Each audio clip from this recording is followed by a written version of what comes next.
Welcome to the Grace Story Podcast, where inspiring stories are brought to life. This podcast is made possible by Grace College and Seminary, located on the shores of Winona Lake in the great state of Indiana. I'm your host, Dr. Drew Flam. This is the Grace Story Podcast. Today on the podcast, we are honored to be speaking with Josh Hanlon, a 2017 Grace grad. Josh founded Beyond the Brick in 2011 as an audio-only podcast about my kids' favorite subject, Legos.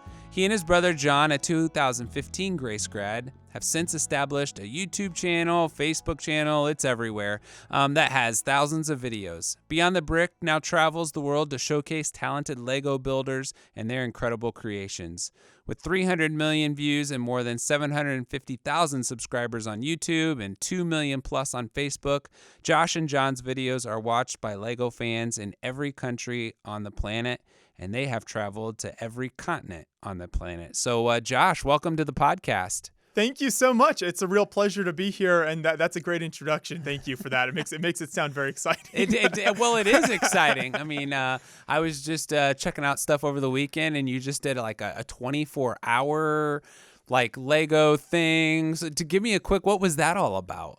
So every year we do a 24-hour live stream to support a fantastic charity called Creations for Charity. And this is a charity that distributes Lego sets to kids in hospitals and orphanages and places like that around the world. And so to raise money for them every year, we do a 24-hour live stream. So this is me and another co-host who changes every year, going straight for 24 hours. Wow. On camera, battling off sleep the whole time, just building and chatting with Lego fans from all around the world. It's super fun. I always enjoy doing it every year. It was our 7th year this year, and we raised $11,000 for Creations for Charity. So that money will all go to buy Lego sets for kids who wouldn't have otherwise had them this year. That is so awesome. And you actually built this thing that's in front of us, and we'll get into this a little bit later. So if you can see what Josh built in 24 hours, it's just a few little Legos. Takes what, a couple minutes? Yes, I just whipped this thing together in an afternoon. Yeah. So we'll talk a little bit about that. But first, I want to get back to kind of the beginning of the story for you. So when and how did you first get into Legos? I have 2 older siblings, and they had Lego in the house pretty much before I was even born. And so Lego has been a part of my life for as long as I can remember. So you were choking on them as a baby, literally. Yes. Lots of pieces chewed on, stepped on, every imaginable interaction you can have with a Lego piece. And so I've had it my entire life, just building sets. A lot of my favorite themes from when I grew up are the old Western, Pirates, Imperial sets. A lot of that really cool stuff from the 90s I loved playing with growing up and still have a lot of fond memories with today. And then I just maintained my interest throughout my whole life. As I became a teenager, I started getting more involved with the online community and following some of the really talented builders online who post all of their custom creations to different platforms, and seeing photos and videos of all the crazy stuff that these people were building.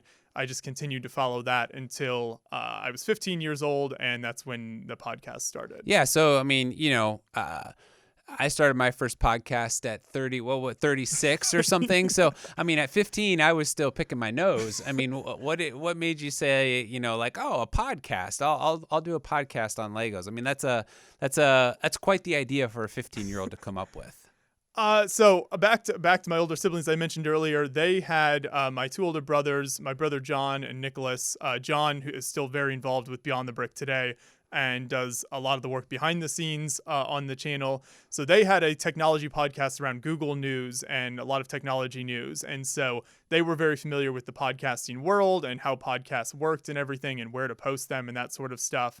And so the technology side, they really kind of blazed a trail for me there. And at that point, then I just had to really bring my passion for Lego and for the Lego builders and all of these fascinating creations and builders that are out there to the show.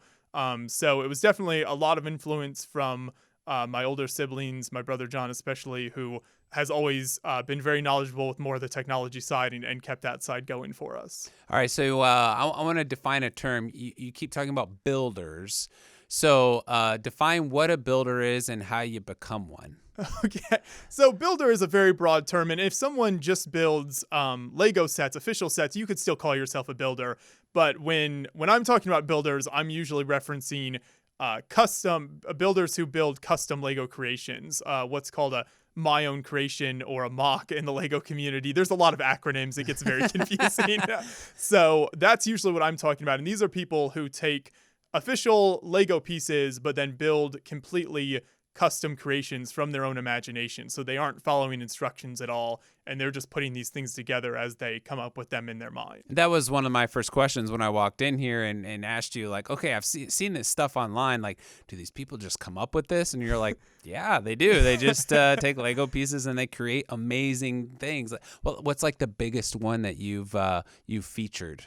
We've featured some really massive layouts. One of my favorite builds, because I'm really interested in history, is there's a guy who made a 27-foot long model of the battleship USS Missouri that's still on display, still at Pearl Harbor today, the real ship. And he made a 27-foot model of it out of Lego with lots of sailor minifigures and the turrets and all sorts of details from the ship on display. So those types of 20, 30-foot long displays like that are always mind-blowing. That's amazing. How many pieces would that be approximately?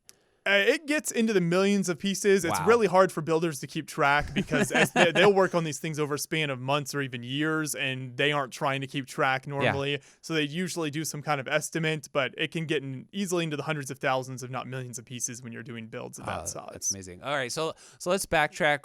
We got a podcast going. You're a teenager. When did this become a thing that you started distributing video content on YouTube and labeling it Beyond the Brick, and it's starting to steamroll into an actual company? So about 6 months after we recorded our first audio-only podcast episode, John and I went to our first Lego convention, a show called Brick World Chicago that we actually go to every year now, and is an amazing show. It's one of the most impressive, biggest Lego shows in the world.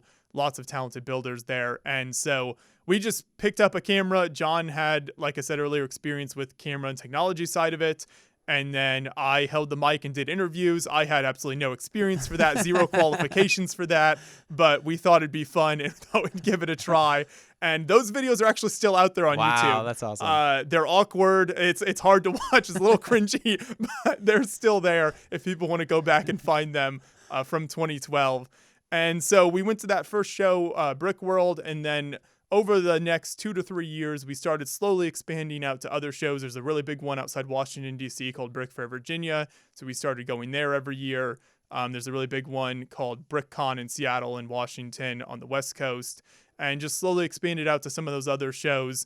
And then grew to the point where in 2017, John and I both were able to go full-time doing Beyond the Brick as our job. Yeah. Well, and in somewhere in there, you decided to go to college too, at Grace College while you're doing all this as well. So tell me how you got connected to Grace, and then what you studied at Grace and why. My mom actually had gone to Grace when she went to college here, and so growing up, I'd always heard her talk about that. And then I actually... both of my older brothers, John and Nicholas, went here, and then my younger sister, Nicole, as well. So there's five kids in my family, and 4 of us went here to awesome. Grace, actually. And so I had a lot of siblings do it, and they were familiar with it.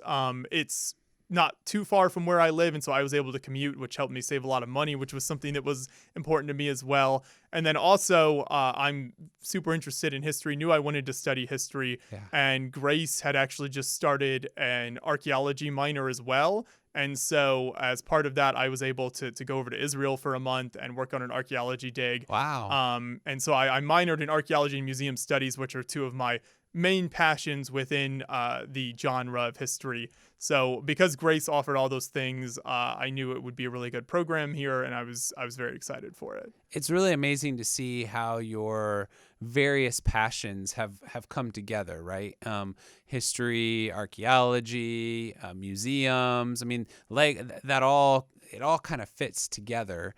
So you said in 2017, you graduate college, most people go look for a job.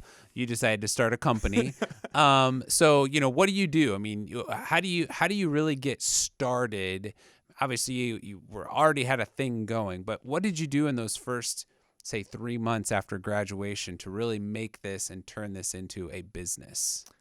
So we really started ramping up what shows we could get to and kind of what we thought was possible with the company, and looking at especially international shows. Up to that point, we had done very little internationally, and so once we realized that we could go full time with it, and we had the time, as well as we're bringing in enough money through ad revenue on the channel that we would be able to fund it, we decided to start doing much more international travel. So actually, I'm thinking back on it now, it was like 2 days after I graduated Grace, John and I left for a month-long trip in Europe that had, we visited a couple different Lego shows. We met up with a lot of different Lego fans in Germany and the different countries that we were visiting. And so we just like jumped into it right away, right off the bat, once we knew that we had, the resources and the time to be able to pursue that. That's amazing. So a month of Europe, just hopping around to different places and seeing different builds. And you now have turned your passion for Legos and travel and history, and you've traveled a lot of places. So, in fact, all seven continents, yes. Correct? So that includes the cold one. Yes, exactly. So tell us about, like, was that a thing? Like, hey, let's go to all 7 continents, or did it just happen over time? But your travel and going to each continent, tell us about that. So last year is when we hit all 7 continents in 1 year, and we didn't actually at first. 1 year. Yes, in 1 year. We didn't set out to do that right away. We were figuring out what shows we wanted to go to. We knew we were going to Australia for a Lego show last year for the first time. And then we always are going to Europe a couple times a year because that's where Lego is based in Denmark. And so there's a lot of stuff that happens in Europe. So we started looking at our travel schedule, and we also knew we were wanting to go to a show in South America for the first time, and realized that, we're hitting a lot of different places here. So if while we're in Europe, we went down and visited Morocco and Africa, and then while we're in South America, if we left from Argentina to a trip down to Antarctica, then we would be able to make it to all 7 continents. And then we had a brief stop in China on our way to Australia as well. So it just kind of worked out well. We realized that we could make it work and go to all of them in 1 year. That's amazing. How much time would you say pre-COVID that you spend on the road traveling to various shows?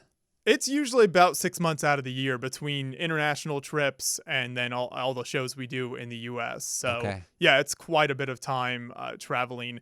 And it depends on the time of year as well. So like winter is a pretty dead time for a lot of Lego shows. So we're home a lot more during the winter, and then during like summer and fall, we tend to be a lot busier with traveling. That's when you build the Lego sets, is in the winter. At least in my household, that's when the Legos in the last couple weeks have now started to come out in full, because now it's getting cold and there's nothing else to do at night. For sure, yeah. During the winter, it's a great time to just build as much as you can. And then when the shows start up in the summer, you got lots to display. Yes, yeah, exactly. So give me a little bit of insight into the Lego community. Like, how would you express the community that you've been able to engage with and even bring your faith to? Tell us a little bit about that community that you're now, a leader in and well-known in around the world. Yeah, so there are Lego fans all around the world, and so you get a lot of different backgrounds in terms of what people bring to their builds. There are doctors, there are artists, there's a lot of engineers, computer science type people that do builds, but really any possible kind of job and background that you can imagine, and there's someone from that background doing Lego builds.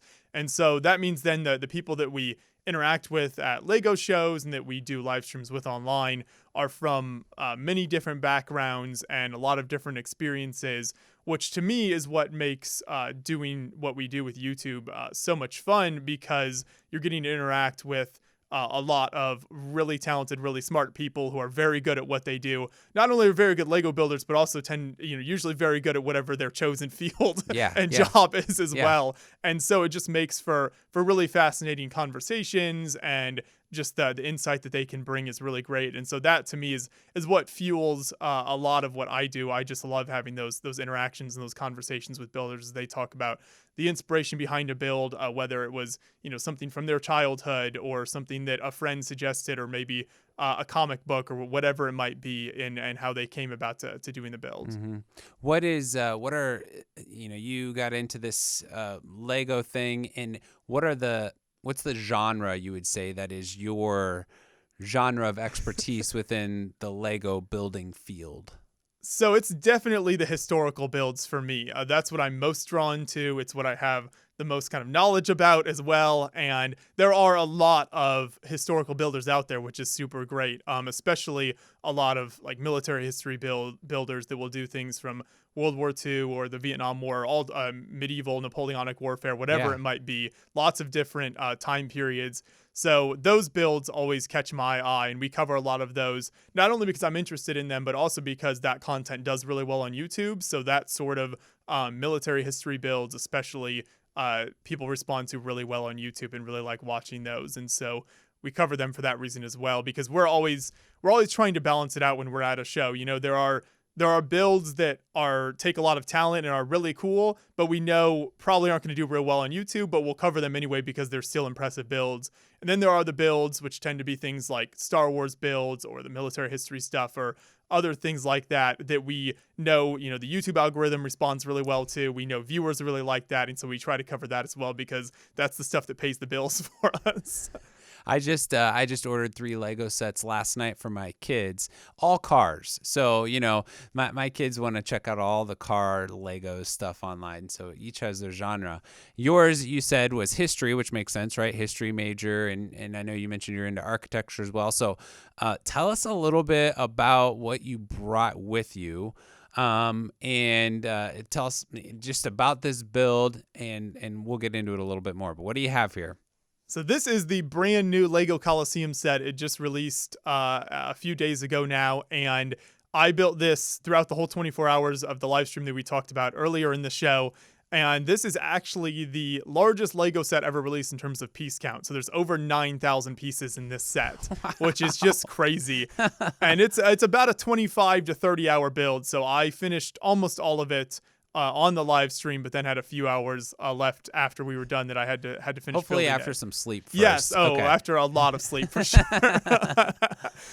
Yeah, so it's a super impressive build, and we actually had the designer of this build join us on the live stream. Wow. So he gave a lot of insight into the history of the Coliseum and kind of as he was working on this build, the different elements of the real building, what he was looking at, and how they make design decisions. Like, should they, a lot of people wanted them to make it look like the original building, not sort of like half destroyed like it is today if you visit the Coliseum. So there's a lot of different decisions the designers have to make when they go into that give you the complete set that you see here today. So give us a few unique insights about the Parthenon and what you learned, being a history buff yourself, but what you learned about the Parthenon and its architecture, or just the story itself. The Coliseum here? Yeah, sorry. Yeah. No, that's Coliseum. Fine. Yeah, it's both famous ancient landmarks. It gets confusing. So one of the most fascinating things about the old Coliseum is, and it's hard to see here, I'll flip it around. You can see better on this side. So there are little hooks here on this side. If you can see those, they run along. Yep. And so those actually on the real building were used as kind of like a rope and pulley system that would have large cloth overhangs that would come out over the top of it. And so, like how some sports stadiums today have like retractable roofs and that sort of thing. So it was sort of that idea where they had actually sailors from the Roman Navy would man these ropes tied down to the ground and able to pull these big, large cloths in and out so then they could have shade and just cover over the whole Coliseum when they had, performances or whatever might be going on there. Interesting. Wow. All those small details that you never necessarily know or think of, but probably when you're starting to put something together, you have to figure all of that out. Right. And that's what I love about doing these architecture builds is you get a much better appreciation for a historical landmark or a city skyline when you're putting these builds together, because you start to really think about the way buildings are designed and the way it all comes together.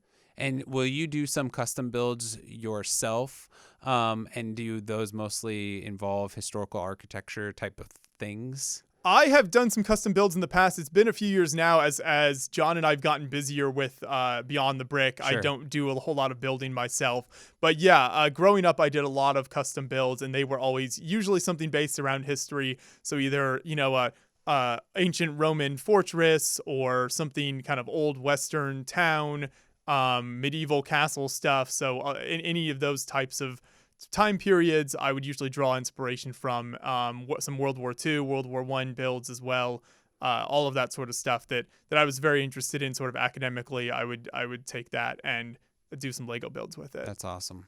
I want to ask you a couple questions that might become sort of advice pieces for us and listeners out there. One would be, we talked about the dark ages. Like some of us haven't built Legos in a long time, but we see something like this and we're like, yeah, Legos, that could be fun. I should get back into that. Or we have kids who are starting to get into the Lego building phase like my boys are. What are some good kind of like first steps that you'd say, hey, I'd encourage you to try this or try that or engage here if we or our kids are finding interest in Legos? One of the first things I always tell people is, Lego has tons of different themes out there. And so if someone's getting into it for the first time, if you browse a Lego catalog or just go into a store and look at the Lego aisle, you can usually find a theme that really speaks to you. For a lot of people, that might be, Star Wars or Harry Potter or something more IP related based on movies or Marvel or that sort of thing. For other people, it might be some of the more original Lego themes or the city sets that Lego's always had, the police stations, fire stations, that sort of thing. Mm-hmm. So I just always tell people kind of go to what draws your eye in.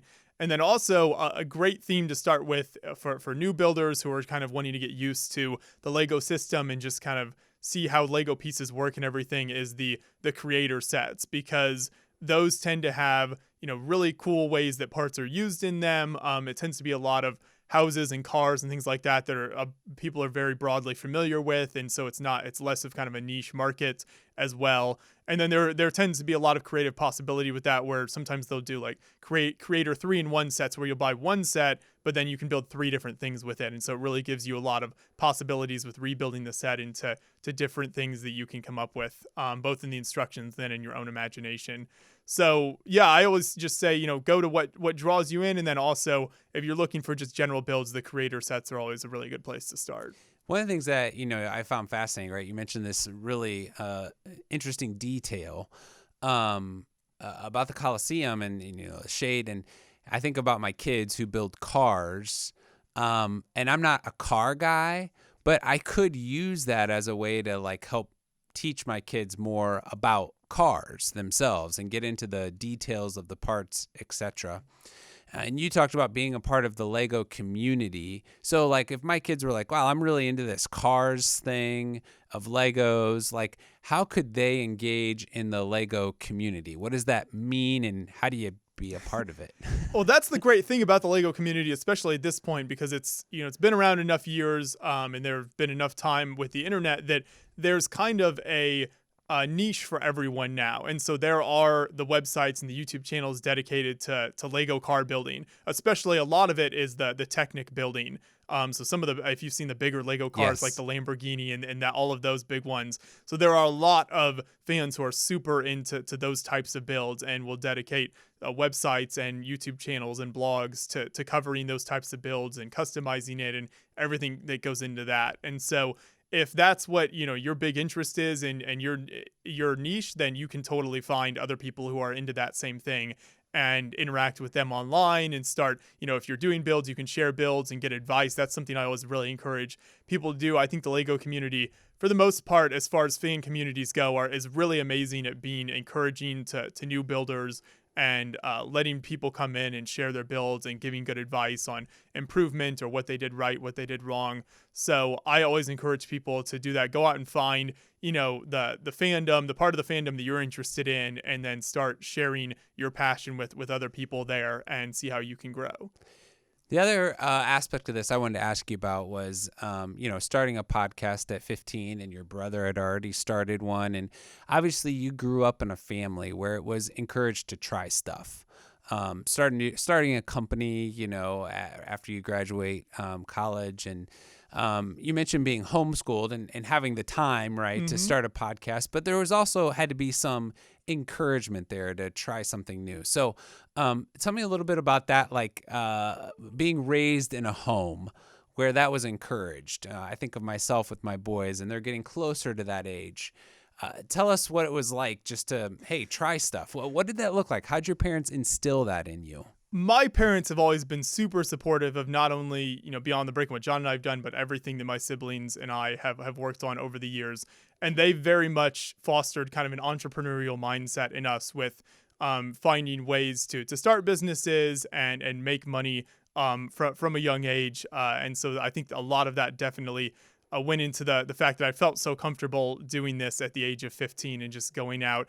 My mom actually, drove us to that first Lego convention in 2012 in Chicago, and she has been our number one supporter the entire time. She still watches pretty much all the videos we put out and is a big part of what we do. So yeah, they've just been really incredible, both my mom and my dad, in supporting what we do. And as long as they also really encourage us to do things like go to college and make sure that if something happened with YouTube or with Facebook, then we had kind of that backup plan there as well, which is also very good advice, because these platforms can be, very fickle and you never know what exactly is going to happen with the internet.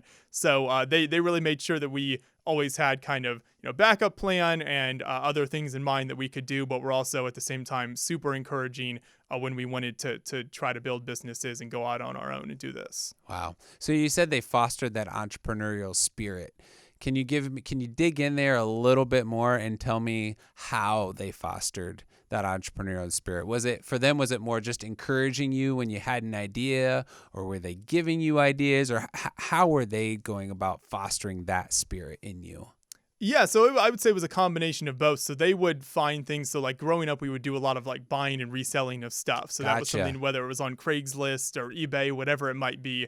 And they would, help me and my siblings identify, oh, look at this really hot product right now, it's really in demand. So you can get a hold of that and then resell and that sort of thing. So definitely not only encouraging, but giving us ideas and really providing the infrastructure there at home in terms of, like I said, driving us to shows or driving us places if we needed to pick something up, helping with, shipping stuff out, all of those different things that go into running a business of that type where you're buying and reselling. So it was very much providing the logistics and infrastructure help there, along with the encouragement as me and my siblings would have different ideas for businesses and things that we wanted to do. That's awesome. Well, this has been educational for me, just to learn more about the Lego world, and I really appreciate it. I've benefited just in some ideas that I can take to my own home with my own kids of how they can engage Legos better, but also I love your story of just using your passion to bring glory to God, and figuring out how you can use your passion and make a career out of it and a job out of it. And so really appreciate you taking the time to do so. If folks wanted to connect with you or learn more about what you do and how you do it, what would be the best way? I'm sure there are multiple ways, but what are the ways to find Josh? So if you want to connect with Beyond the Brick and just keep up to date with everything we're doing, I always encourage people to go to the YouTube channel, which is Beyond the Brick. If you just search that on YouTube, then you'll find it. Trust me. Yep, no problem. We also are very active on Facebook, so we share a ton of content over there. Same thing, Beyond the Brick, as well as on Instagram. So those are kind of our big three platforms right now.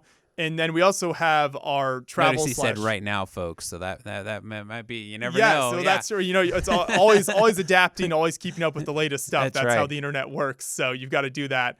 And then as far as our travel-related stuff goes, we have a channel called Destinations of History. And so if people want to check out a lot of the cool places we've traveled to and get kind of history / historical or / travel advice, then they can check that channel out. Yeah, absolutely. And that I've been watching some of that, the travel destination. It's really neat, the places you've been able to go. As somebody who hasn't traveled as much, I'm a bit jealous. So thank you again for taking the time to share with us today and just share with our Grace family a little bit more about what's going on with you.